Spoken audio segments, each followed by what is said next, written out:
Well, this video's a little late, but it's here now for your enjoyment. And don't you worry, I have not forgotten my solemn pledge of positivity. So, welcome back, dear viewers, to this exciting conclusion of the duology that is the Suffering series.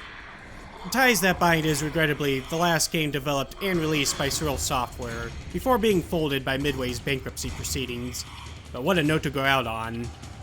I bought my copy immediately upon release and was positively blown away by everything the game had to offer.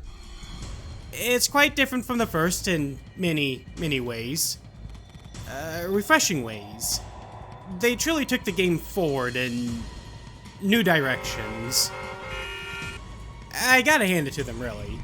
I imagine that as they were formulating the Suffering sequel, they must have had to thought long and hard about everything they did in the Suffering one, about how they could possibly improve upon those great and endearing elements of the first title. Their answer for such quandaries? Modernization. Oh yes. Surreal also brought a few general improvements to the table over Prison as Hell. Hard as it is to believe, there were a few criticisms levied against it. I would know nothing about that. There's some big names attached this time around. Starring Rachel Griffiths and Michael Clark Duncan, with some creatures designed by Stan Winston Studios. Hot damn. What this results in is a sequel that does what a good sequel is supposed to do. Improves upon the previous title by altering nearly everything one could love about it. The Suffering Ties That Bind is a sequel done right, and it knows this. Indeed, it's such a superior piece of work, the game itself doesn't want you wasting your valuable time with its ultimately inferior predecessor. How could this be possible, you might be wondering? By utilizing highly advanced Computer Science 3 algorithms. Much like Desert Spider Newborn's devouring mum alive, once installed, Ties That Bind will immediately set upon its progenitor, rendering it virtually unplayable, also that your attention remains solely its own. Uninstalls, reinstalls, hell, not even system restores will serve you not. It's a thinking outside the box, innovative feature which I really do appreciate, and I just really wanted to give Surreal their due props for.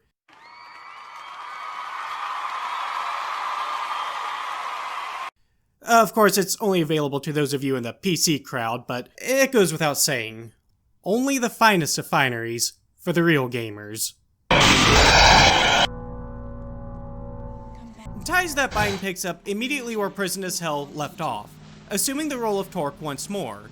If you happen to have a save of a completed game with either good or evil morality endings, you can choose that morality to start the sequel with, changing the narrative markedly. The Suffering 2 also has its own morality system, which, as in the first game, affects the ending. Now, I know what you're thinking.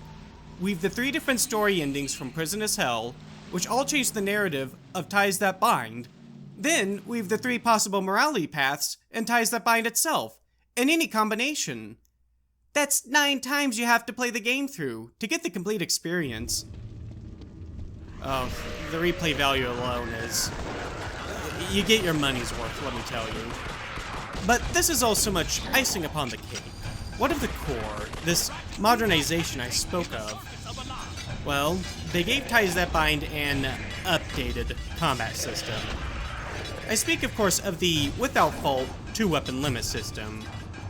As you're no doubt aware, everything modern is inherently superior. And it must be said that no longer being able to carry an entire arsenal up your ass is a lot more realistic. It really adds to that all-important realism factor, which in turn just makes the game that much more enjoyable.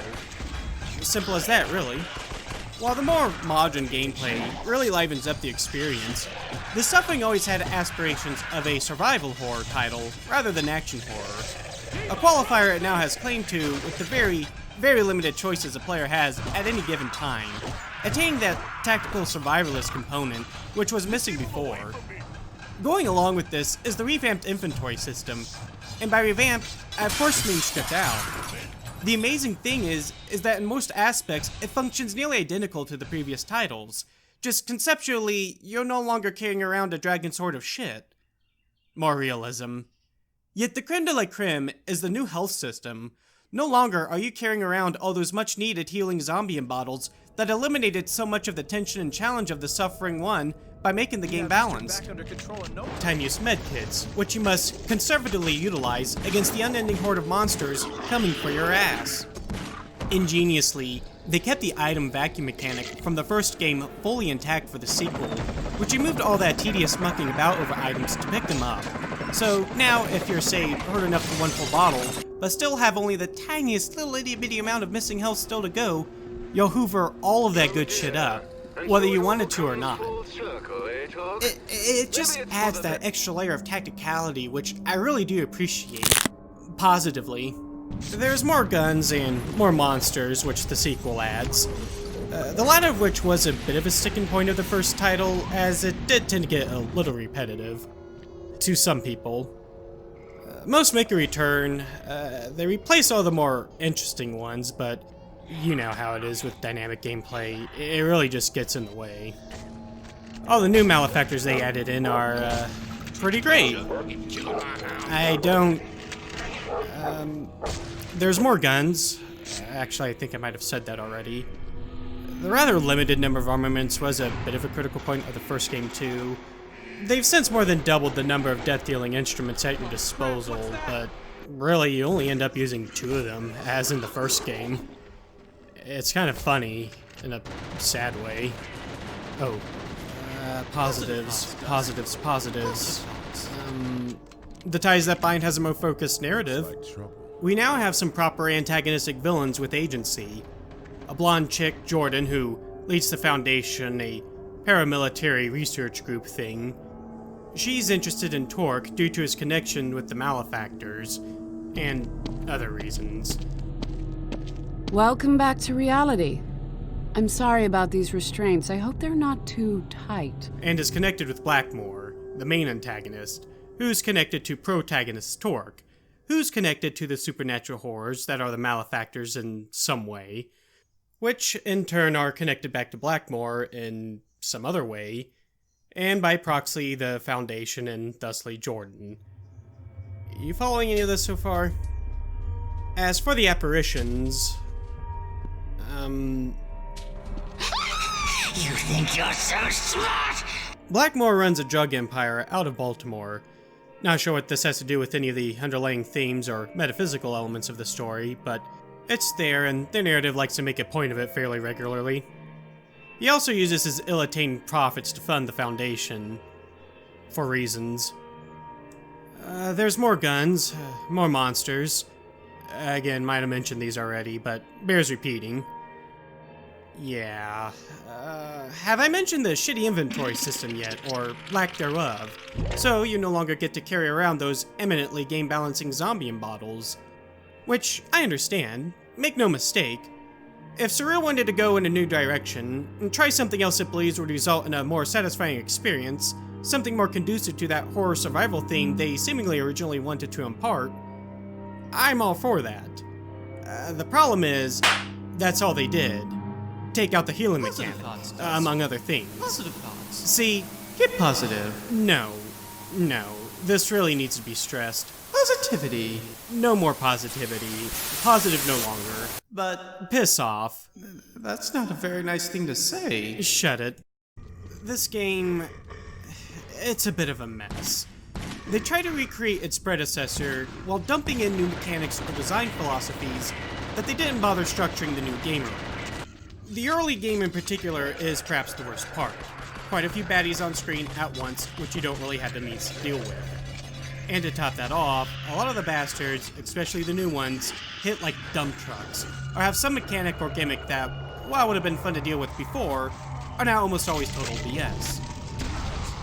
It's like my father said, you can only count on yourself. Environments are now typically more linear and narrowly confined, making engagements with the malefactors often a chore. Surreal did partially circumvent this, but by limiting the kind of malefactors you can fight at any given time. Usually it's only a single type, sometimes two, and that's it. When it does look like the game's mixing things up a bit more by introducing a variety of malefactors, it's really only just spoon-feeding you them one after another. Oh boy.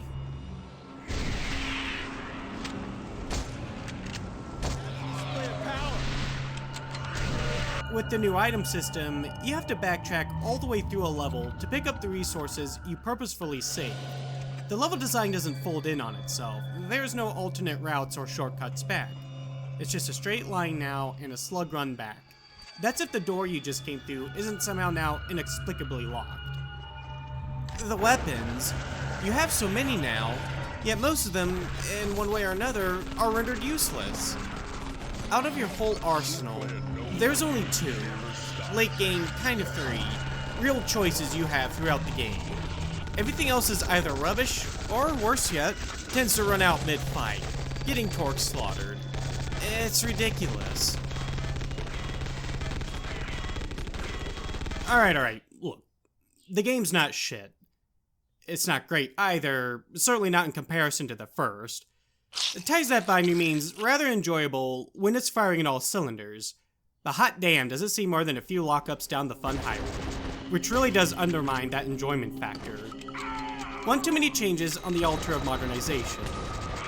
Well, I say modernization. I really can't say what the reasons were, only suppositions, yet regardless, they were changes made without much consideration or leveling out with each other. What's suffering the most in ties that bind would have to be the flow. It gets screwed up to the nth degree so often, in part due to the weapon system I've touched on already, then the monsters themselves, along with the revised health mechanics. Actual combat remains quite visceral and neat.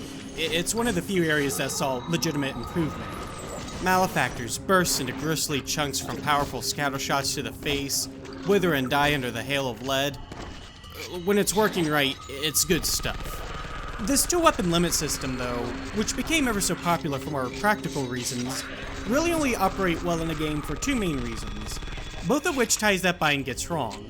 Firstly, in say like Halo, you have ample amounts of armaments to pry from your enemies called dead fingers, keeping the momentum moving forward. They're also typically in variety, so it can swap out with something more pertinent to the situation, or more free to choose to switch to your playstyle, or even fancy. They did add more combatants which will drop guns, among other resources, but that's only about 1/6 of the game and confined to certain sections. So instead, you're limited to whatever 1 or 2 drops here and there the game happened to leave out for you. Not exactly different from any other game, I realize, but there's the second screw-up. Your ammo reserves are very limited, while nearly every baddie you run across soaks up a metric shit ton of punishment. Oh, they knew this one was a problem. And you know how they fixed it? By dumping in these out-of-place infinity ammo weapon boxes all over the game. Sometimes they may have something decent, but usually it's the piece of shit pistols inside. These things suck. However, they're all you really get for the first quarter. So you have to run around kiting mobs, hugging these crates as you painstakingly whittle the masses down. What fun. This stops being a problem eventually, but I mean, the first half of the early game wouldn't be all that possible were it not for these unlimited ammo boxes you have to hook yourself to. The battle outside the theater saw multiple restocks, and I had prepared for this fight the best I could beforehand. It's bullshit. With the new weapons, some of them are similar to one another, others function more like side grades to each other. Torque can melee butt now, but its only real use is breaking destructibles in the way. Totally useless in a fight. There's like 4 or 5 melee weapons. They're practically all the same, and practically all worthless. There's no utility to any of them, like in the last game with the axe. And since most things wreck your ass close quarters or are too much of a bitch to hit, why even bother? To exemplify how bad this is, there's an Easter egg weapon. Oh yeah!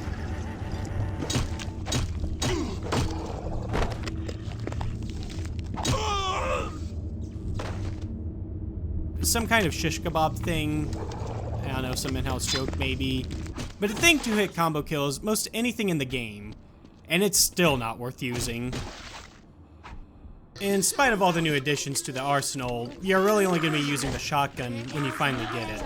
And then either the grease gun or Tommy gun, depending on which of the two ties that bind has decided to supply you for.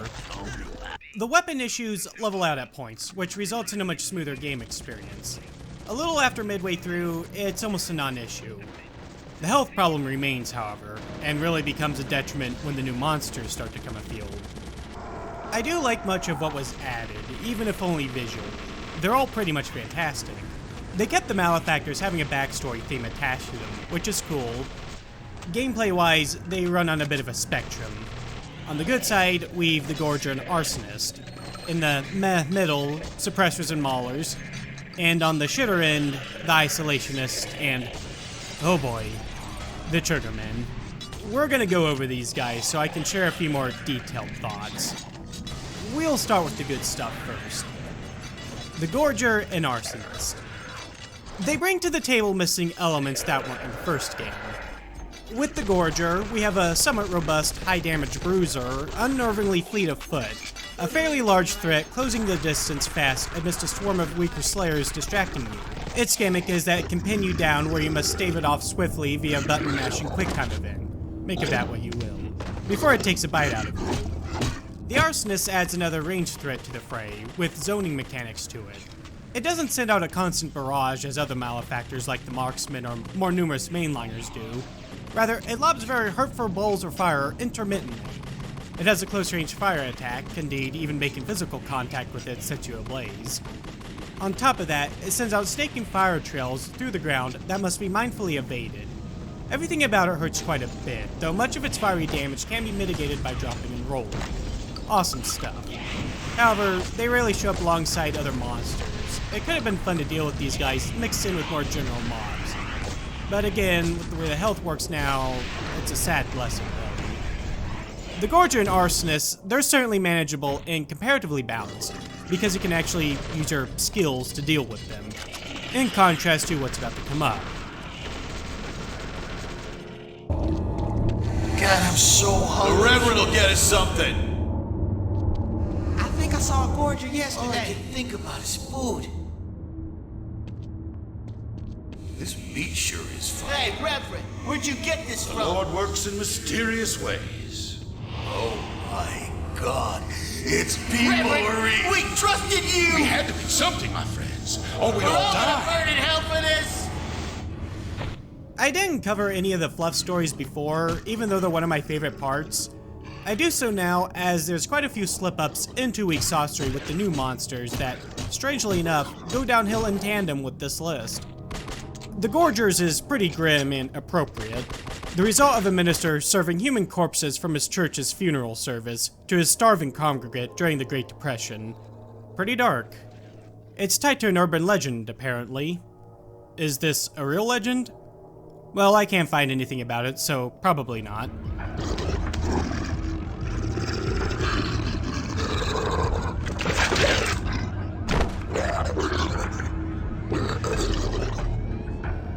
The Arsonists aren't too imaginary. People burning and building fires, which, well, tragic, don't get me wrong. It doesn't have the same pizzazz as demonic fire sprites tied to centuries-year-old witch burnings. Inmate, what are they doing? Pocket full of posies, ashes, ashes, we all fall down.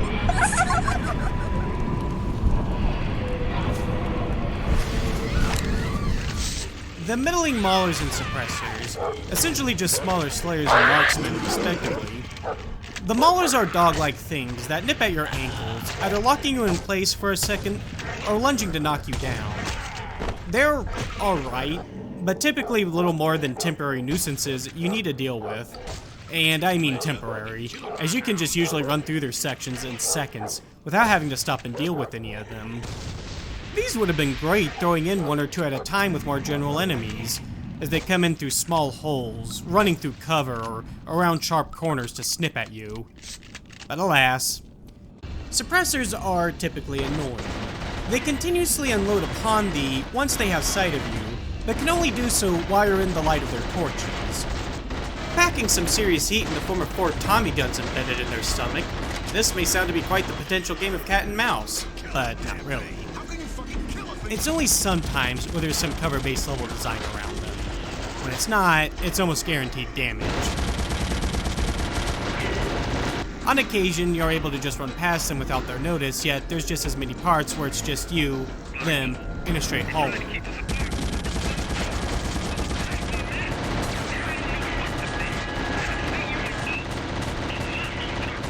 As things are, they don't really do a lot for the game that couldn't have been achieved with one of the other ranged monsters, if only less annoyingly.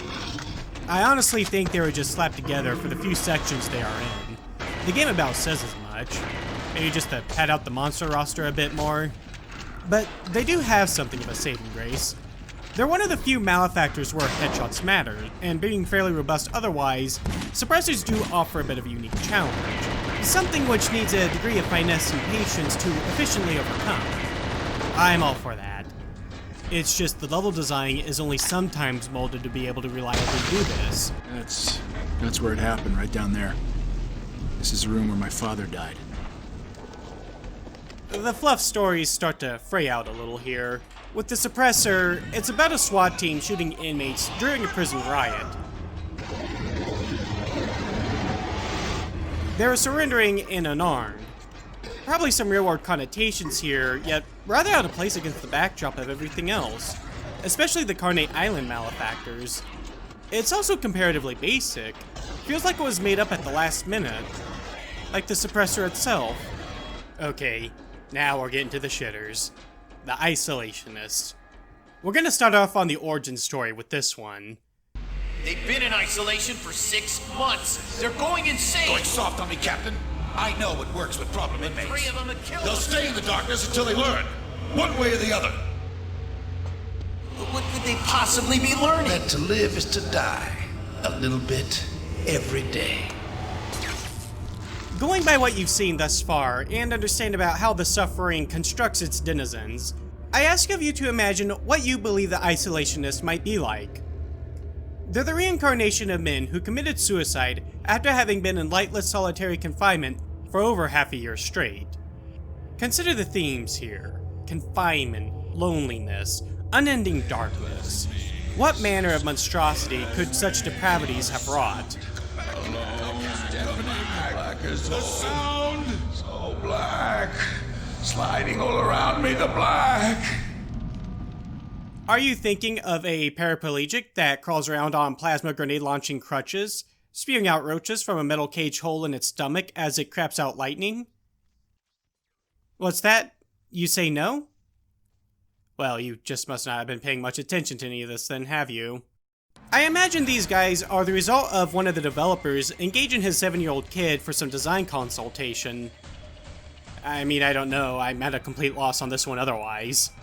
They're not terribly out of place for this game, though they certainly do tread that line. And I don't see how most of their elements truly sync up to anything. But what really cracks me up the most about these things are the crutches they use. They're not like some nightmarish construct of twisted metal and flesh or scrimshawed bone and sinew. They're just crutches you can find at a Walmart or something. Okay, there's the integrated grenade launcher, so yeah, a Walmart. Torque cannot stand up to their kind of firepower for more than a few seconds. Even if you do dodge them, their missed grenade shots become floor hazards you also have to be wary of, or can even bounce off walls. Try picking at them from cover, and they'll send out the roaches to harass you. And they hurt quite a bit too. Isolationists aren't as bad mechanic-wise as others, since you can actually skillfully maneuver around them. Yet, one screw-up, either on your part or a grenade ricochet BS-ery, is all it needs to ruin your day.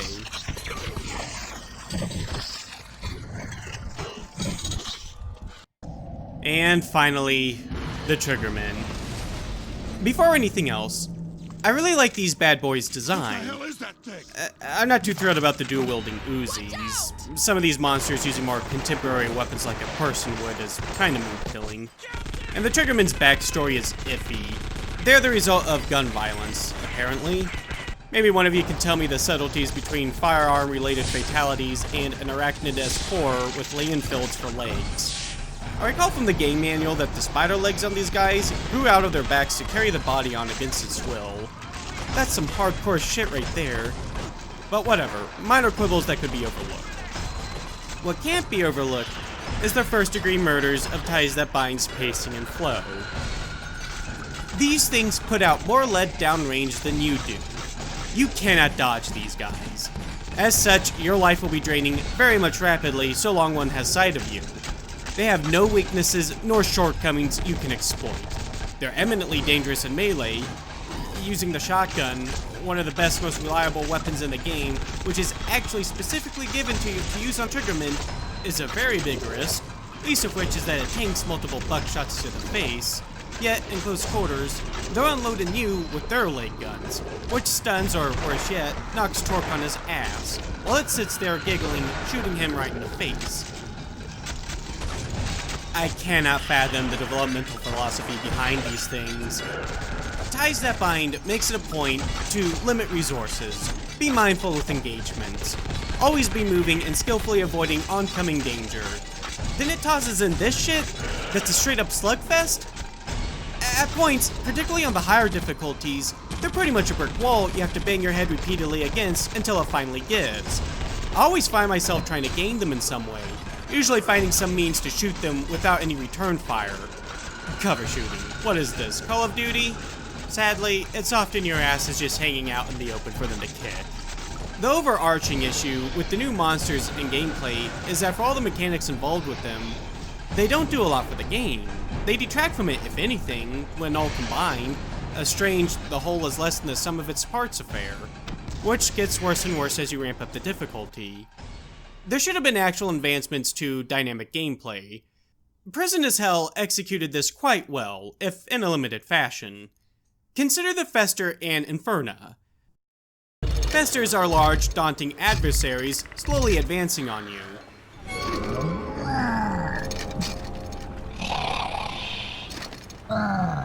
They're not an immediate threat, but neither can you deal with them at your leisure, as they're immune to your standard armaments while spawning rather dangerous rat swarms to assail you. Choose to completely ignore them dealing with something else, they can catch you off guard with an unexpected fast charge. Dealing with one at range is always an expenditure of rarer resources, yet a Fester can be dispatched with relative ease and no investment using the axe, giving said melee weapon some intrinsic value, as a safer would otherwise be a resource hog. However, it's a bit of a risk-reward, as you might just catch a rather uncharacteristically swift pimp hand across the face, knocking Torque down, leaving him open to further assault. Comparing Festers with Isolationists further, a point the game itself likes to make, funnily enough, is that the spawning mob mechanic was something fundamental for them that helped to balance out a weakness while not completely removing it. Mechanics and traits working together made the Fester what it was. It wasn't yet more pile of bullcrap atop a mountain of bullcrap. The Inferna is unique in its attempts to box you in with its following trailblaze, so you have to be observant of it and your surroundings as you navigate their ever-spreading environmental hazards. When it does decide to attack, you have to carefully navigate the epicenter of its conflagration while edging around the firewall so as not to take damage. Once they do lay slain, you've only a certain amount of time to scatter their ashes before they're reborn, which you have to do while being harangued by two more, as they typically came in groups of 3, which is another neat little component of their makeup. All good stuff. Heck, even the Noosemen I find endearing, adding to the atmosphere of the first game, even if just as a filler enemy. Now, nearly all this good stuff is gone. It's really unfortunate. This would have been mitigated if they ran the different malefactors at the player together, as they did in the first more often, but this rarely ever happens now. However, because of the way the health works now, this would really only ever be a problem. But not to worry. There's the freshly generic blood trading fights with the Foundation to help prop up the game. Well, that's a bit cynically sneering. These could have been worse, but my word, did they drag on as they clown car in from around the corner. Which, this game came out in 2005, so early Pioneer maybe? Most fights with the Foundation tend to get a little ridiculous. Aside from the clown carring, there's some level design based around them at times, though it's only to give them the edge. There are instances where they have multiple vantages on you. Overall, they are a change of gameplay from the Malefactor fights. Whether this is good or bad will be dependent on a person-to-person basis, though they most certainly could have been handled better. I feel like there's something I'm forgetting about. Ah yes, creature form. That's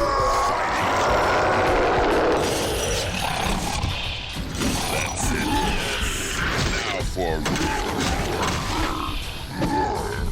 Something of a selling point for these titles back in their day, a quintessential element that became iconic for the Suffering series.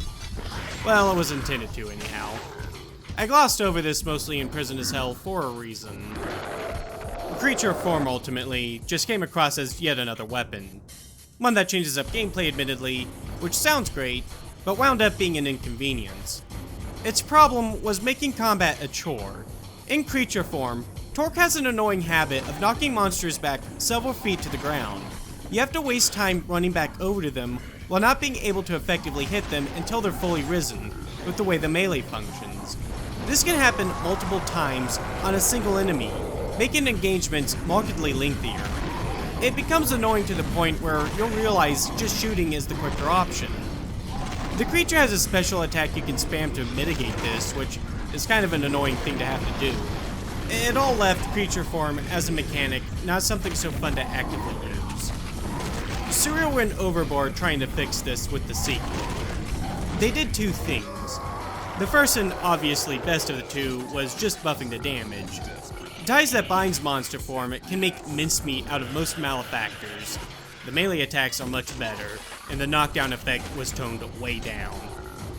The duration you have transformed is extended with kills, potentially ripping and tearing your way through an entire section if you're good enough. Not that you'd ever feel like doing this, for the special attack was scaled way up. Torque is now able to lay low entire legions before him. I'd almost say this goes far enough to nullify the weapon and monster issues. Unfortunately, there's just one problem in Surreal's other fix. In an attempt to make creature form more relevant, while simultaneously appearing to be a more deeply interwoven mechanic, Surreal decided to throw in some baddies that forced you to use it. The Black Armored Malefactors can only be dispatched while in monster form. As it's only kills that fill the insanity meter, the Armored Malefactors have to be able to summon in additional mobs to feed to you, until you can creature out.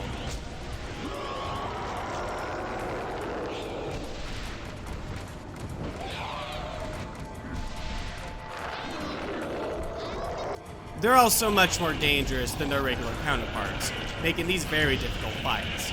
Once you learn of them, especially the latter two, you'll likely end up only saving your creature form, so you always have it up and ready to spring on these armored malefactors when they do arrive. Now that's mechanic balance and game design right there.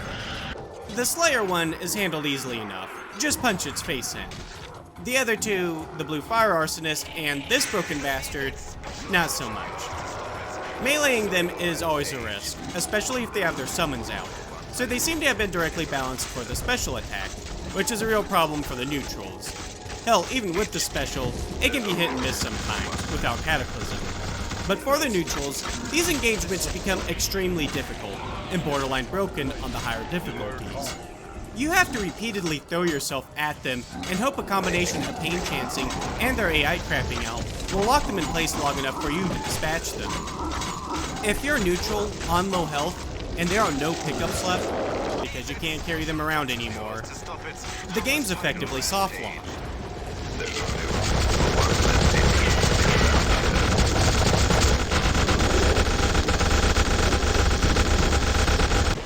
I don't have a conceptual problem for such a mechanic based around this game's creature form. I find it's just another half-thought-out, half-managed element to go on the pile with the rest of them. When everything is properly set up, creature form is satisfying to use.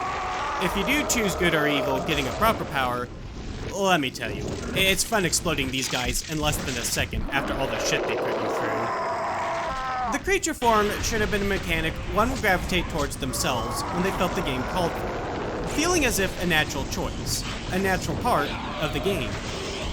With how everything was designed around it though, it doesn't really allow for it. It comes across as tacked on at the last minute in some ways. It is a few steps forward from Prison as Hell's creature form, but not all of them in the right direction. Well, this is looking to be another long one, and YouTube tells me I have an audience retention problem anyhow, so this is going to be a two-parter. Drop on back later to be erudited on the narrative. And this makes 10 videos what I've done on YouTube, which is a milestone, I think. Another milestone approaching is 100 subscribers. which is the most important one, at least according to whoever this guy is. Only took 2 years. Who knows where the channel will be in another 2. So thank you, beautiful friends. And if you're not a beautiful friend, you can become one right now by clicking that subscription icon. I can start doing this now, right? Asking for subscriptions? Well, whatever. See you next time, folks.